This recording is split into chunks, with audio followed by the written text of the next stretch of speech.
এই চুল্লু খাওয়ার জন্য রাজকে একটা মেসেজ পাঠাই। এই মদনা আমাকে বাইরে যাওয়ার জন্য মেসেজ পাঠিয়েছে। আমাকে এখনই বাইরে যেতে হবে, বাইরে যেয়ে চুল্লু খেতে হবে। উমা গো, বাধা পাচ্ছি। তুই চুল্লু খেতে যাচ্ছিস মদনার সাথে?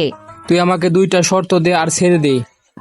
ঠিক আছে, পানিতে না লাগে লাঠিটা এই পাশে আনতে হবে, তাহলে তোকে আমি চুল্লু খেতে যাইতে দেবো বাইরে।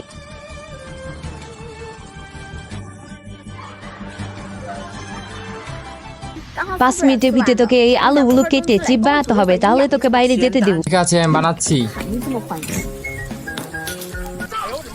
হায় হায়, চিপগুলো তো পুড়ে গেছে, এখন আমি কি করব? রাজু তুই চিন্তা করিস না, আমরা এসে গেছি। তুই পোড়া চিপগুলো ফেলে তুই এই চিপ চম্পাকে দেখা, তাহলেই হবে।